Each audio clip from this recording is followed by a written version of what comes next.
So hello everyone.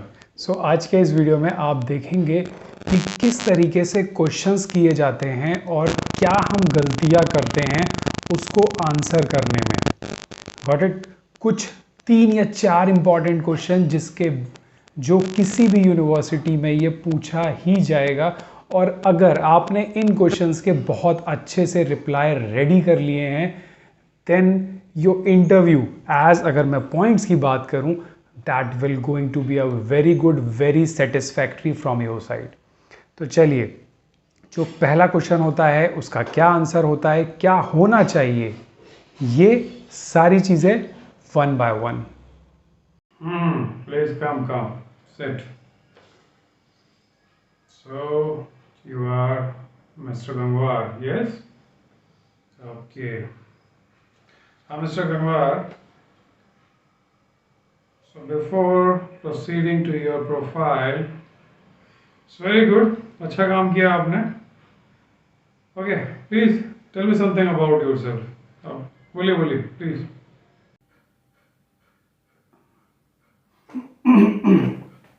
Good morning, sir. Good morning, ma'am. Uh, my sir, my name is Mayank, and I'm from Bareilly. I have completed my graduation in pharmacy uh, from Mathura. Then, sir, I've done also post graduation from Meerut, and I perform my dissertation work in that plant extract.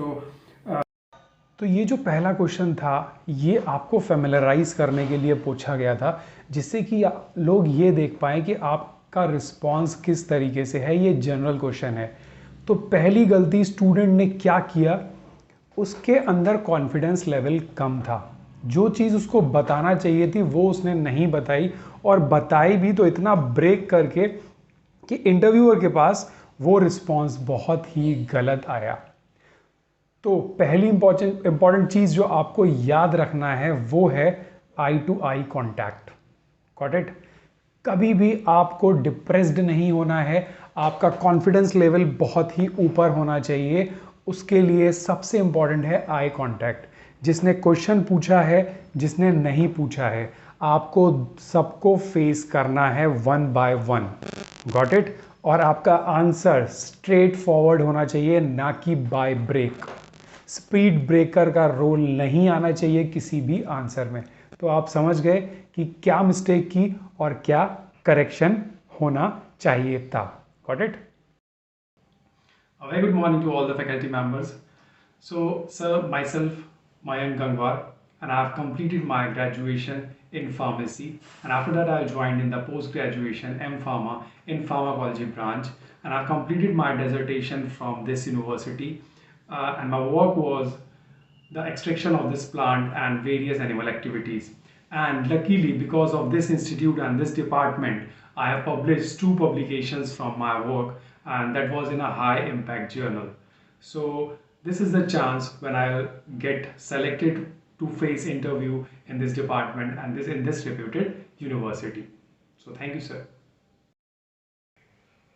Okay mister Kumar, okay, thank you, आपने अच्छा answer दिया। अच्छा, मुझे ये बताइए कि आपका profile हमने देखा, कुछ आपको डिपार्टमेंट के बारे में कुछ भी आइडिया है?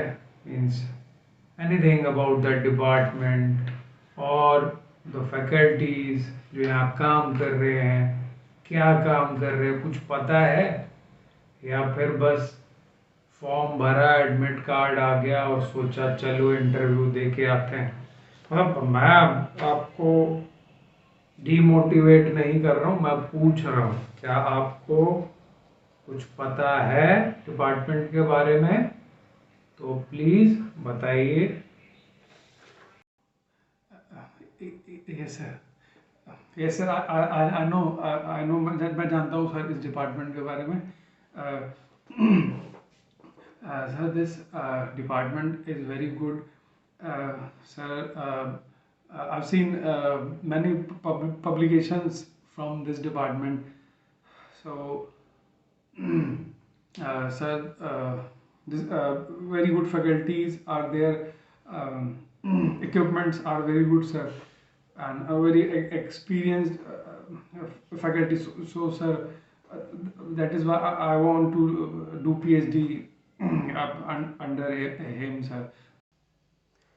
इसका आंसर जो एड्रेस किया गया, ये ऐसा नहीं होना चाहिए था. This is not, I can say the answer, and you must be very specific. क्या गलती करी इन्होंने? इन्होंने जो आंसर दिया है वो एक्सपेक्ट किया जा रहा है किसी अननोन स्टूडेंट से, किसी अननोन कैंडिडेट से, जिसको जो आज पहली बार बनारस आया या फिर पहली बार बनारस हिंदू यूनिवर्सिटी आया. Got it? ये तो कोई कुछ भी बोल देगा, सर डिपार्टमेंट बहुत अच्छा है, जगह बहुत अच्छी है. इसका मतलब you have not done the literature review of your department, of your guide under which whom you are interested for the PhD registration. So this must not be your answer.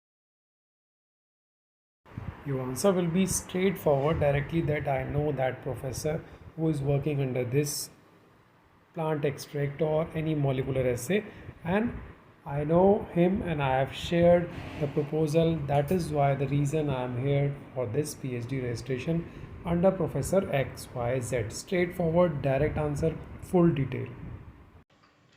अच्छा मिस्टर गंगवार, आपने बहुत ठीक है, आपने काफ़ी answer दिया. अब ये बताइए, अब आपसे मैं सिर्फ एक सवाल पूछता हूँ, आप मुझे सिर्फ उसका आंसर दे दीजिए, then I will forward your profile.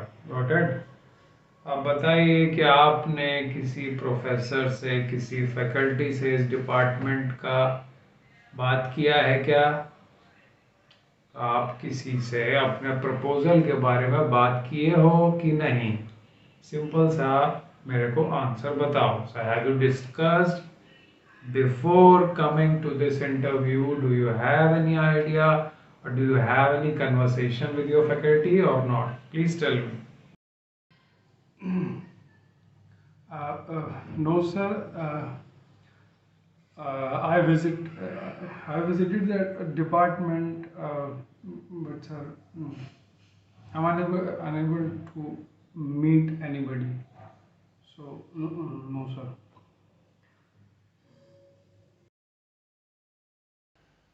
इस क्वेश्चन का आप सब लोग बहुत ही ज़्यादा वेट कर रहे होंगे, और मैं पिछले 4-5 दिन से ये सारे लोगों का फीडबैक मिल रहा है कि सिर्फ इतना ही पूछा जा रहा है. कई लोगों से सिर्फ यही क्वेश्चन पूछा जा रहा है, पीछे के 2 स्किप हैं. कोई बात नहीं, फर्स्ट पूछे, सेकंड पूछे, थर्ड पूछे, इसके लास्ट वाला पूछे, नॉट एन इशू. आपके आंसर सिर्फ ऐसे ही होने चाहिए जैसे मैं बता रहा हूँ. तो देखिए, ये जो क्वेश्चन है ये बहुत ही ट्रिकी है, इसके लिए एक एक्सपर्टीज चाहिए. मगर अब ये सुनने के बाद आपके अंदर ये एक्सपर्टीज आ जाएगा, आई एम गारंटीइंग यू. तो अभी आपने देखा कि क्या आंसर आप लोग दोगे. सुनिए. Yes sir. Sir, actually I have emailed my research proposal to Professor Goel, because Professor Goel is working on that area and I have emailed each and everything. So that is why I am here in this interview panel. So just to discuss my research objective. I will be very thankful if I'll get just 2 minutes to define my objective, so that the committee will decide my work, my objective, which is novel, instead of just that ki I have talked directly with any professor. I've emailed everything, so I'm just waiting for the response. But before that, I've got the email for the interview. जहां आपने no बोला या simply बोल दिया कि sir I don't know, I am just coming right now and I just visited that department first time, ये सबसे बड़ी गलती. क्योंकि उनके पास क्राउड है. गलती इंटरव्यू पैनल की नहीं है, कोई पार्शियलिटी नहीं है. कुछ स्टूडेंट्स बहुत ही गुस्सा हैं कि अगर ऐसा ही है तो हमको बुलाते क्यों हैं. मैं कंप्लीट एग्री कर रहा हूँ आपकी बात पे, बट ये जॉब इंटरव्यू नहीं है, ये एक पीएचडी इंटरव्यू है. आपको कुछ यूनिक होना पड़ेगा, आपके जिसके अंदर में काम करना है उसको जानना चाहिए, एक्सेट्रा एक्सेट्रा. तो सब लोग यही एक्सपेक्ट करते हैं. आप खुद अपने आप को एक प्रोफेसर बनाइए और आपके यहाँ इंटरव्यू चल रहा है, तो आप क्या चाहोगे? किसी अननोन को जिसको कुछ नहीं आता, या ठीक है उसकी प्रोफाइल बहुत अच्छी है मैं उसको ले लूँ? कुछ तो बैकग्राउंड पता होना चाहिए, कुछ तो आंसर दे वो इंटरव्यू के अंदर. आप एक्सपेक्ट करोगे ना यही चीज़. या फिर आप अपने जूनियर्स को बोलोगे कि जिसको आप जानते हो उसको ले लो, दैट इज़ योर चॉइस, मेरे को हेडक मत देना, दैट इज़ आपका काम है ये। तो इसीलिए इसके आंसर बहुत ही स्पेसिफिक और यूनिक होने चाहिए। आप इसके आंसर्स देखिए और कोई भी डाउट हो तो मैसेज करिए जिससे कि मैं आपको समझा सकूं।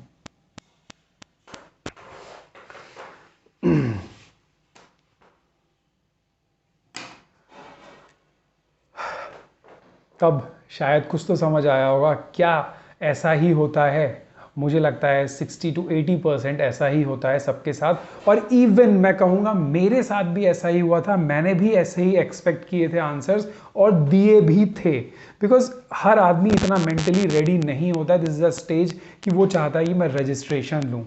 तो कई बार हो सकता है आपको सिर्फ एक ही क्वेश्चन पूछ के भेज दें, कई बार हो सकता है आधे घंटे इंटरव्यू चले, बहुत ही डिटेल्ड में डिस्कशन हो। इसके अलावा हो सकता है आपके प्रोजेक्ट से बहुत पूछ लिया जाए। अगर वो पूछ लिया गया then you are the luckiest one, आपका सिलेक्शन होने का पूरा चांस है। और उसके अंदर भी अगर आप आंसर नहीं कर पा रहे हो तो nobody will going to help you. So just be careful, क्या आंसर देना है क्या नहीं, क्वेश्चंस इसी तरफ से घूमेंगे। सो आई गेस ये आपको समझ आया होगा, पसंद आया होगा, और क्या करना है ये भी समझ आ गया होगा। सो वीडियो को लाइक कर दीजिएगा, और कोई भी डाउट हो इसके अलावा तो मुझे मैसेज करिए, सो दैट कि मैं वो भी सारे डाउट अगले नेक्स्ट वीडियो में क्लियर कर दूं। Thank you, have a nice day, all the very best to everyone जो कल से इंटरव्यू देने वाले हैं। Thank you.